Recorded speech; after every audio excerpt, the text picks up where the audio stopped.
আমি এমনিতে অসুস্থ, বের হওয়ার পর থেকে বহু চিকিৎসা করাচ্ছি, এখনো স্বাভাবিক অবস্থায় ফিরতে পারি না। আমি ফরিদপুর একটা বিয়ে খেতে এসেছিলাম, তাও আমাকে আসতে দেয়। অথচ এখন এই যে প্রায় ৬০০-৭০০ আলেম এক জায়গায়, কোথায় ছিলাম বলেন তো আমরা? আগস্টের ৫ তারিখের আগে ৫৫০ না, ৫৫০ যদি এক জায়গায় হতো মনে হয় ১০টা মামলা হতো। কোথায় ছিলাম আল্লাহ, কোথায় পাল্টিয়ে দিচ্ছে। আমি দেখলাম আমার সামনে আদালত, ওগুলো দেখার পরে বলছে মামলা কি দিয়ে বিচার করবো, এর ভেতরে তো কোনো মাল নেই, আমরা কিছু লিখবো কি দিয়ে লিখবো, তারপরে যে কয়দিন ছিলাম সবগুলোকে একবারে বেকুসুর খালাস দিস। আমি মনে করলাম জিজ্ঞাসা করে মাননীয় আদালত, আমি যে ৩টা বছর জেলে কাটালাম, এখন আপনি প্রমাণ করবেন যে আমার কোনো দোষ নেই। আমার মোবাইল থেকে শুরু করে আমার গ্রামের বাড়ি পর্যন্ত ৩.৫ বছর তন্ন করে দেখেছেন, যে মামলা দিয়েছেন, ওর সাথে কোনো সম্পর্ক আমার নেই। আমি নির্দোষ, বিনা কারণে একটা নির্দোষ মানুষকে যে কষ্ট দিল, আমার মামলার আয় থেকে শুরু করে উপরের নির্দেশে নাকি এই মামলার নাম হতো না। যারা এর সাথে জড়িত আমরা প্রত্যেককে এইভাবে শাস্তিতে দেখতে চাই। আমি একা না, সারা বাংলাদেশে প্রায় ১ লাখের উপরে মানুষ এখন জেল খাটে। এর ভেতরে আমার মনে হয় ৩৫-৪০ হাজার মানুষ কিচ্ছু জানে না। আমি যে কাশিমপুরে ছিলাম, এখানেও তো মাঝে মাঝে দেখতাম অনেকে কিছুই জানে না। এই মানুষগুলো হয়তো ২ বছর, ৫ বছর, ৭ বছর, ১০ বছর করে বের হবে, এদেরও বেকুসুর খালাস দেওয়া হবে কোনো অপরাধ না পেয়ে। যেটা ১০টা বছর লস করলেন আপনি, নষ্ট করে দিলেন। যারা এর সাথে জড়িত এরকম প্রত্যেককে এইভাবে শাস্তি দেওয়া দরকার। আমরা বেশি চাচ্ছি না, ওই নাটকম যতটুকু করেছেন আমরা অতটুকু চাই, এতটুকু করলেও আপনি বাঁচবেন না। আর যারা বাইরে থেকে এখনো পর্যন্ত উল্টাপাল্টা কথা ছড়াচ্ছে, এই দেশের থেকে যে মানুষগুলো এখনো আশার সঞ্চার পাচ্ছে যে আপা আপনি ঘাবড়াবেন না, আপনি ঘাবড়ালে আমরা নরম হয়ে যায়। মানুষ কি করেছে আমি জানি না। বাংলাদেশের ১৮ কোটি মানুষ যদি মাফ করে দেয় এই জানেলে, ব্যারিস্টার আরমানের বউ জীবনও মাফ করবে না। আমার আজকের ঘটনা শোনেনি, জীবনও মাফ করবে না। আগের বিভিন্ন অনুষ্ঠানে বলতাম, সামনে বসা মুসলমান ভাইরা, পর্দার আড়ালের মা ও বোনেরা, প্রশাসনের ভাইরা, এখন আর প্রশাসনের ভাইরা বলি না, কারণ ও সাথে না থাকলে প্রশাসন না থাকলে যদি সমস্যা না হয়। কালকে সিনেমা কোন জায়গায় মধুখালী ওসি সাহেব দেখে আমার মামে বসা, এখন ওনার সামনে যদি আবার না বলি ওদের একটু পরে, যদিও ধরার ক্ষমতা এখন আর ওদের নেই, ওরা নিজেরা এখন সমস্যা আছে। আমাকে যাওয়ার সময় বলছিল যে সমস্ত মানুষের জন্য সমস্যায় আছে, এখন ওনাদের কথা বলে, এরা আসলে মানুষ না। কয়েকজনের নাম মানে নিজেও বলেছে, এই যে মনিরুল, আমার আসাদুজ্জামান, এই যে কাউন্টার টেররিজম, এইটা আমি মুফতি ফখরুল ইসলাম ভাইয়ের সাথে ছিলাম। আমাদের যে কষ্ট দিয়েছে এই মানুষগুলো, শুধু আমাদের কষ্ট দিলে আমরা মেনে নিতাম, ওরা আল্লাহর ভোগ করে। রিমান্ডে নিয়ে এমনিতে সে অপরাধের জন্য নিয়ে এসেছি, নয় অপরাধের প্রশ্ন করে, ওইগুলোর কোনো কথা বলে না, শুধু আল্লাহর ভোগ ধরে, রসুলের ভোগ ধরে। তাহলে আমরা যদি কাউকে ভালোবাসি, মানে আহাব্বা লিল্লাহি ওয়া আবগাদা লিল্লাহ, কাউকে ভালোবাসলে আমরা আল্লাহর জন্য বাসি, কাউকে ঘৃণা করলে আমরা আল্লাহর জন্য করি। সুতরাং এই জালেম ছাড়া যাদেরকে আমরা আসলে মন থেকে ঘৃণা করি, এটা আমরা ব্যক্তিগত কোনো স্বার্থ না, আমরা আল্লাহর জন্য ঘৃণা করি। আমি এমনিতে অসুস্থ, বের হওয়ার পর থেকে বহু চিকিৎসা করাচ্ছি, এখনো স্বাভাবিক অবস্থায় ফিরতে পারি না। বড় বড় মেহমানরা এসেছে আমাদের সামনে, তাদের জন্য দোয়া করি, আপনাদের জন্য দোয়া করে, আমার জন্য দোয়া চাই। প্রথমেরা চেষ্টা চালিয়েছিল সংখ্যালঘু এই শব্দটি, আমির জামাত ডাক্তার শফিকুর রহমান উনি ঘোষণা দিয়েছেন অলরেডি, এদেশের সংখ্যালঘু সংখ্যাগুরু বলে কিছু সব হয়তো ওরা পার্সেন্টেজ হিসাবে কম, তাতে কি হয়েছে? এদেশে জন্ম নিলে সে দেশের বৈধ নাগরিক। কে বলেছে আপনি সংখ্যালঘু?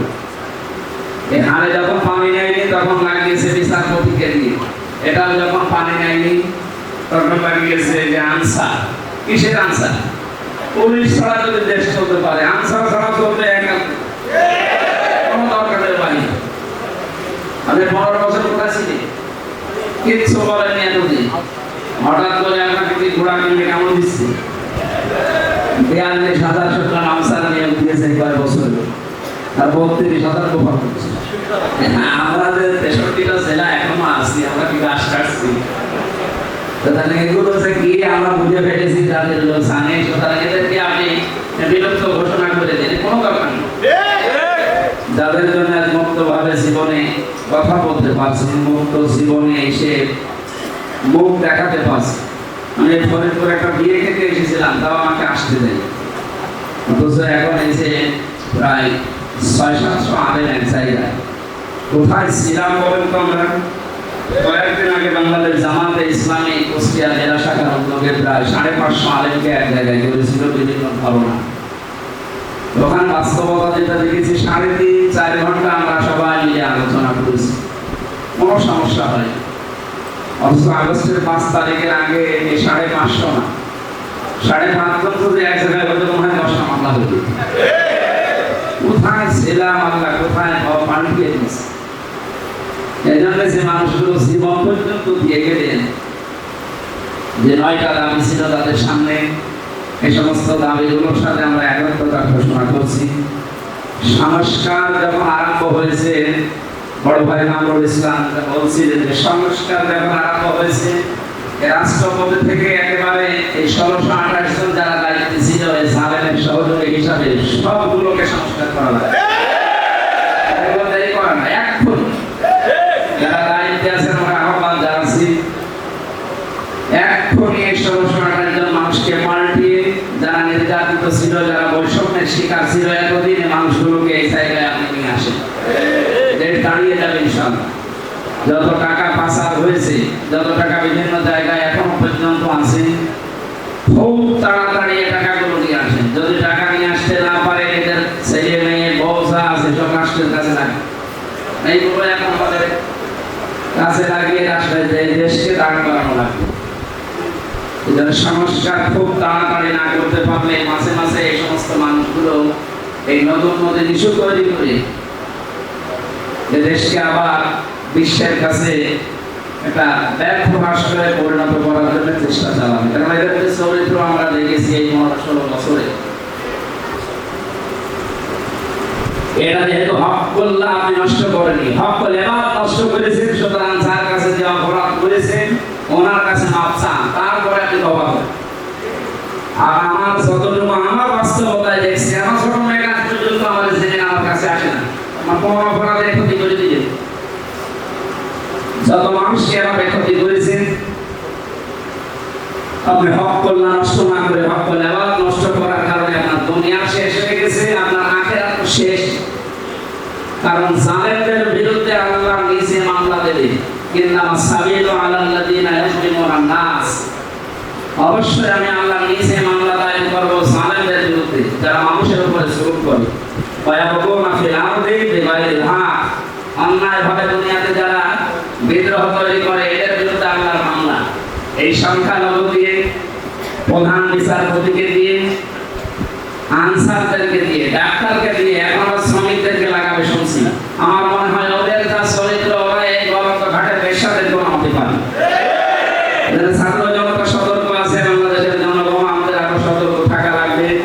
আর কিছুদিন যাক, আজকে রাতের ঘটনা, অনেক নেতা ছোটখাটো যারা, এরা যেহেতু আর কিছু পাচ্ছে না, ওরা বলছে আমরা এই দলে আর নেই, এই দল আমরা পাল্টাবো। শুরু যখন হয়ে গেছে, ওরা তার না চায় হলো না ফিদিল্লাহি আফওয়াজা, আমরা চাই দলে দলে মানুষ ইসলামে প্রবেশ করুক। এটা আল্লাহর ঘোষণা ছিল। এভাবে আপনি দেখতে পাবেন দলে দলে পালে পালে তারা ইসলামে প্রবেশ করছে। এই দৃশ্য এখন সামনে আমার মনে হয় আসতেছে।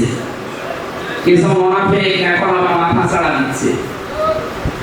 এটা যেহেতু রেকর্ড হচ্ছে, আমি সাবধান করছি। গত 15 বছরে মসজিদের ভেতরে কোরআনের কথা, আল্লাহর কথা বলা যাবে না, এই সাহস এত বড় জালেমরা দেখায়। এটা এখন দেখতে পাচ্ছি অনেকে এই সুর তুলছে, ওমান আসলামু মিম্মান মানা মাসাজিদাল্লাহি আইয়ুযকারা ফিহা ইসমুহু ইলা আখির আয়াত। আল্লাহ বলেন, পৃথিবীতে আমার দৃষ্টিতে সবচেয়ে বড় জালেম ওইটা যে আমার ঘর মসজিদে আমার নাম, আমার জিকির, আমার কোরআনের কথা বলতে নিষেধ করে। এগুলো যারা করছেন কোন নিয়তে, কি করবে, সব নিয়ে আপনি কি বুঝে ফেলেছেন আমরা কিন্তু জানি। আগস্টের 5 তারিখের আগে জরিপ জানতাম, এদেশে 100 জনের 16 জন মানুষ মাত্র 1 মাস 2 দিনের ব্যবধানে এখন 100 ভাগের 40 ভাগ মানুষ আসছে যে দেশে ইসলাম কায়েম হোক। এটা দেশের কিছু ওলামায়ে কেরাম এবং একামতের দিনের যারা খাদেম আছে একনিষ্ঠ, এদের ইখলাস, এদের তাওয়াক্কুল দেখে আমার মনে হয় আল্লাহ এদিকে মানুষের দৃষ্টি এবং মন ঘুরিয়ে দিচ্ছে। এটা যদি অব্যাহত কিছুদিন থাকে, জালেমরা তো বুঝেছিল, মুনাফিকরাও বুঝে ফেলছে। এই জন্য তারা তাড়াতাড়ি করছে। আমরা তাড়াতাড়ি চাই না। সংস্কার যখন আরম্ভ হয়েছে, জঞ্জাল একটাও রাখা যাবে না। সব সংস্কার করে এরপরে সুষ্ঠু পরিবেশ তৈরি করে হাতে দেবে। ওলামায়ে কেরামের যেহেতু আরেকটা লেখা আছে, দেখলে যে মানুষগুলো আমরা এখানে উপস্থিত হয়েছি, আরো যারা সামনে বিভিন্ন জেলাতে হবে, এখন ছোটখাটো বিষয় নিয়ে সব বন্ধ করা লাগবে।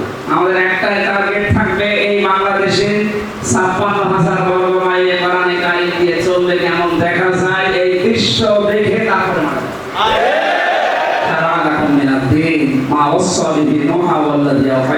এখানে 4 জন নবীর নাম আছে। তাদের শরীয়তের ধর্ম ছিল হয়তো আলাদা, বিভিন্ন মাসলা মাসাইল নিয়ে শরীয়তের বিধান নিয়ে মতপার্থক্য ছিল। কোন নবীকে আল্লাহ এই কথা বলেন যে দিন কায়েম করা লাগবে। হ্যাঁ নবী, আপনাকেও আমি বললাম যে পৃথিবীতে আমার দিন কায়েম করে। আল্লাহ তাফাররাকু ফি, এই বিষয়ে কোনো মতপার্থক্য চলবে না। সুতরাং ফতোয়াবাজির অন্য কোনো জায়গায় করলে করবে, মাসলা মাসাইল দেবেন, দিন কায়েম করা লাগবে, ইসলামকে নিয়ে আসা লাগবে সিয়ারে।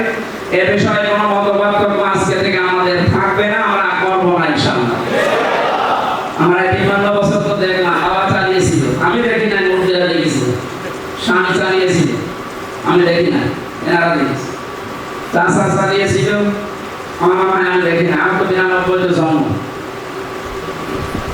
বউ তো চালিয়েছে, আমি এটা সশস্ত্র দেখলাম, ভাবিও চালিয়েছিল, আমরা দেখেছি। এখন শুধু মামি আছে, কোরআন দিয়ে দেশ চললে কেমন দেখা যায়। আর এখানে সবচেয়ে বেশি প্রয়োজন এখন আনন্দের ঐক্য, কোনো পার্থক্য নেই। জন্মনায়ী ফজলুল করিম সহ যারা যেভাবে কথা বলতেছেন, আমরা জানি যেভাবে এগিয়ে আসবে, আর কেউ মত পার্থক্য তৈরি করার মতো নেই। আল্লাহ আমাদেরকে এই কোরআনে কারিমের সূরা সূরার 13 নম্বর আয়াতটা বাস্তবে প্রতিপালন করার তৌফিক দান করুন।